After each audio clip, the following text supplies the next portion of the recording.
Hello folks, we're entering chapter 10. This is going to be 10.1, and this is going to assume you've done the reading already. So if you haven't done the reading on chapter 10.1, this could go a little fast for you. So I'm going to recommend you do go back and read that before you listen to this.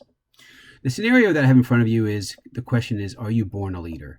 YouGov did a survey in 2019 asking folks, a lot of questions, and one of the questions they asked them was whether or not they would self-classify themselves as a leader. And they also kind of figured out older siblings and younger siblings, so they wound up effectively asking older siblings and younger siblings the same question. 127 of 386 of the older siblings classify themselves as a leader, and 67 of 289 younger siblings classified themselves as a leader. So the question that we're going to ask is, based on this data, how likely are you to self-classify yourself as a leader if you're an older sibling versus a younger sibling? And this is a random survey done, so we're going to be able to use this data. So we're going to move pretty quickly through this, and we're going to start asking the question about basically how we look at one population versus another population. I mean, everything we've done in the past has always been about analyzing one population and basically using one sample to infer things about this population. We are not doing that anymore. Now we are assuming there's two different populations out there, and we are comparing the two. So let's start off with this.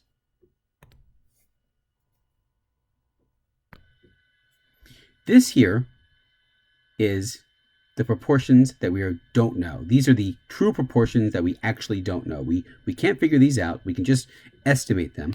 But these are the proportions of older siblings that classify themselves as a leader and the proportion of younger siblings. And notice that I use different little notation here. You can use P0 and PO and PY, O for older and P for Y. You could also use P1 and P2 if you'd like. I'm just going to use O and Y because it helps me organize my thoughts. So the question that we're going to be asking is, what is this difference? Now, let's really quick think about the sampling distribution, right? The sampling distribution for this, if we're able to do, we have a center here of P0 minus P1. That's the difference that we're trying to estimate, right? So, and remember when we talked about variables, we said that the variances always add. So if we wanted to find out the standard deviation of this difference, right? If we wanted to kind of the standard deviation of this difference, which we can't really figure out, we'd have to use the two variances and add them. And the variances, if you add them, are going to look something like this. This is the variance of the older siblings. This is the variance of the younger siblings. And what we're doing, we're adding the two variances and then taking the square root to find the standard deviation. So this is what we'd love to have.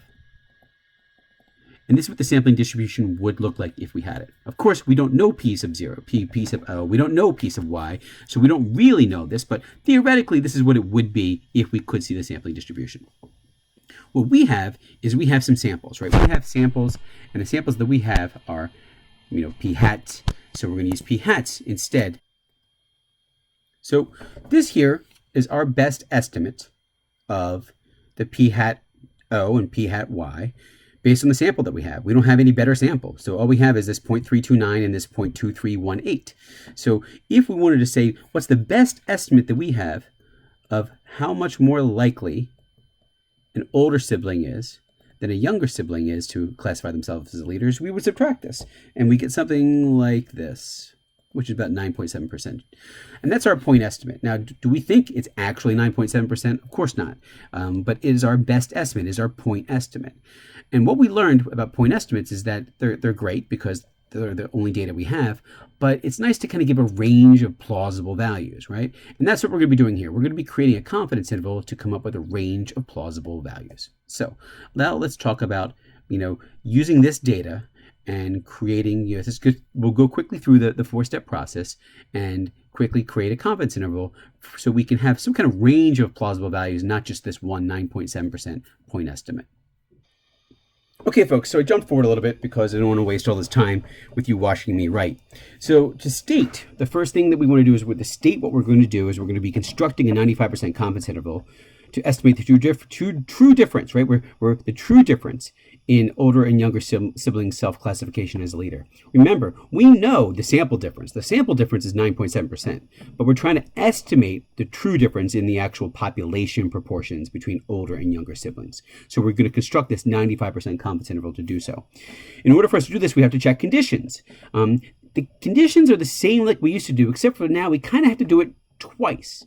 We have to do it for both individual samples. So we have a random sample. We have random samples. I should say we should have random samples.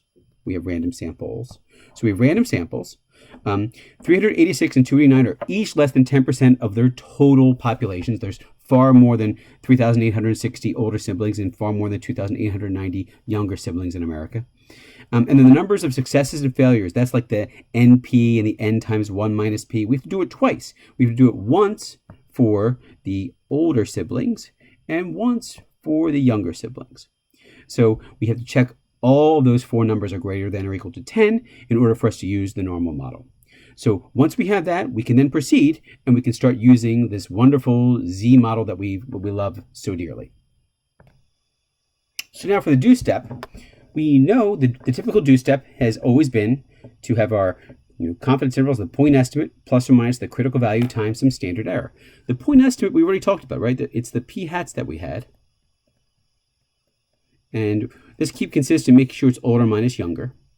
The critical value, well, the critical value is related to the 95% confidence interval. So in this case, it's going to be Z. Why Z? Because we're talking about proportions, and we are not estimating the standard error using the sample standard error. We're using it based on the formulas that we have for proportions. And so we're basically relating the standard error from the theoretical up here. And we're just going to basically instead use p hats. We're not using this standard deviation of the sample like we do when we're doing means. So we are not going to be doing t's. T's are only for means. Z's are what we're doing for proportions. So we're going to use some z star. And then we're going to have some standard error. Now we'd love to use this, right? Wouldn't we love to use this thing right here? This would be great. We could use this, right? But we can't use that. We can't use that because we don't know the actual proportions. So we use the stand-in for it instead.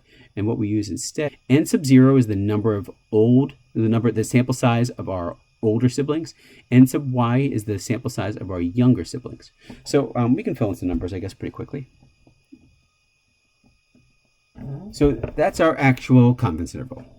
And this confidence interval will tell you with 95% confidence what we expect a set of plausible values would be. And my calculations quickly came up with something like this.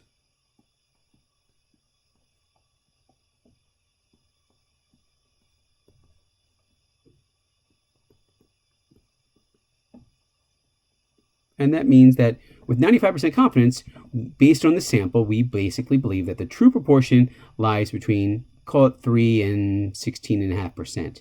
So you are between 3 and 16.5% more likely to classify yourself as a leader if you're an older sibling. And we can say that with 95% confidence. Now, of course, the next step we need to do is we need to write that out, that interpretation, because whenever we do a confidence interval, we always want to make sure, it's essential that we always want to make sure that we are writing out the interpretation of that confidence interval. So my interpretation is we are 95% confident that the interval 0.0296 to 0.1647 captures the true difference of the proportion of older and younger siblings that self-classify as leaders. Notice a couple things. One, I want you to notice that I have the 95% confident really clear. I have the data, the kind of the result also in my interval. So I have the 95% the confidence level and the data in my interpretation. And then I have the context. And while it's really easy to think, wow, could I be spending too much time talking about this? The answer is usually no, because this can get quite wordy. I'm saying the true difference of the proportion of older and younger siblings that self-classify as leaders. And notice at the end, I even wrote here p sub 0 minus p sub y.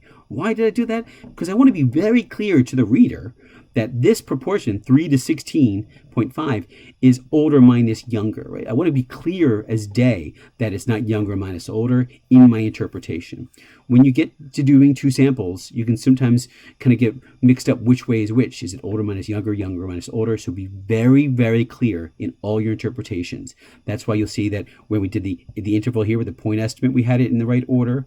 And we also did that way up here when we kind of start introducing our statistics that we're going to be talking about. We always had the right order. That clarity is very, very important for the reader later.